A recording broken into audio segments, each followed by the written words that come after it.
Have you ever wondered how global finance and trade works, or what is global trade and finance?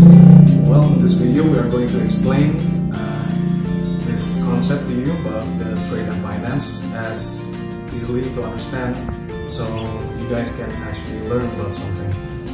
In this video we are going to learn about the IMF, the World Bank, and other things as well. So global trade itself has been around for many centuries, because today countries can't be self-dependent. Every country is somehow interdependent with one another, because the resources for something is hard to acquire in some countries, so they establish trade with other countries. And without further ado, let's start the video. So now I'm going to talk about the globalization of trade and finance. But beforehand, let's define what is international trade and what is international finance.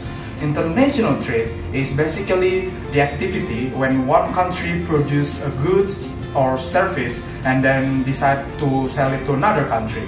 The country that produces these goods is called the exporter, while the country that buys these goods is called the importer. And then international finance. International finance is a section of financial economics that deal with monetary interaction between two or multiple countries. This section is concerned with topics such as foreign direct investment and currency exchange rate. Moving on, what is globalization of trade and finance? Since the 1970s, there has been a large increase of national markets for both traded goods and financial flows in the world. You can say that these countries have been interdependent with each other ever since. In this global flow of trade and finance, there are intensity aspect and extensity aspect. Intensity measures the degree to which national economic borders are traversed by this global flow. Meanwhile, extensity measures the global the geographical dispersal of these global flows. And globalization used to describe both of these dynamics. Although there is an issue of globalization hotspots in which cross-border economic activity only happen in an advanced and industrialized countries, while the poorer ones were kind of left behind. And also the globalization spatially concentrated on North Atlantic region, making this word globalization is kind of questionable. But despite all that, from economic perspective, we can see there is an indicator when there is a large increase in world trade or national trade. Free trade emerged as the dominant doctrine. Multilateral treaties such as the GATT and WTO, which later on became the principal regime of regulating global trade. The WTO itself was established in 1995 as part of the GATT successor, which deals with the rules of trade between nations at a near global level and responsible for negotiating and implementing new free trade agreement or new trade agreement.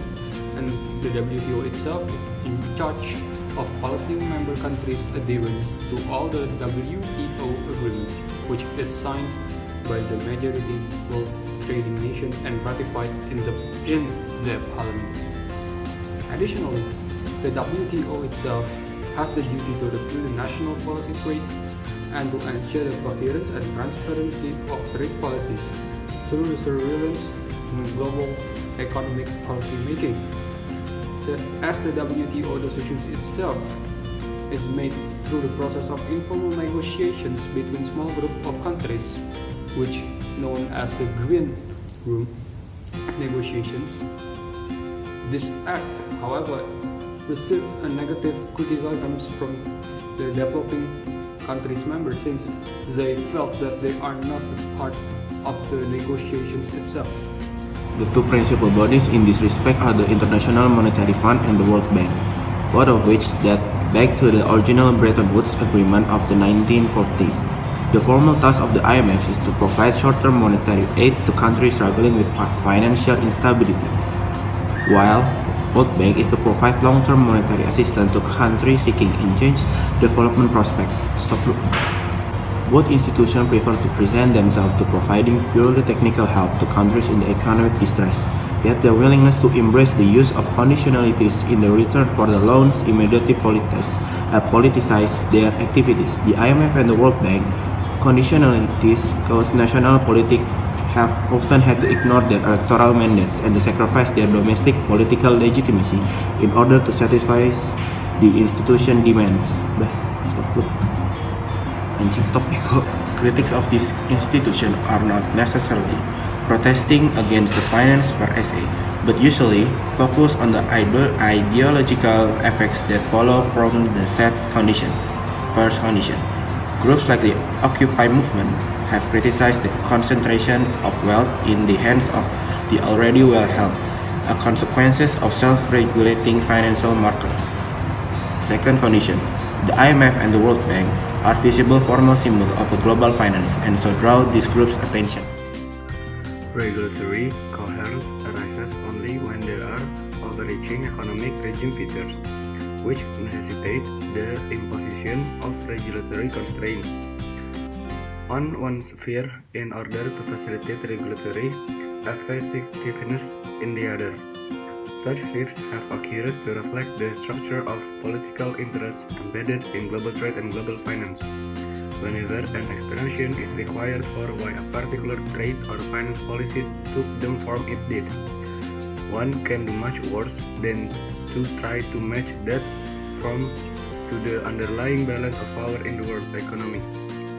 At the very least, this is likely to lead to better answer than simply assuming that some mysterious force associated with economic globalization necessitated the change.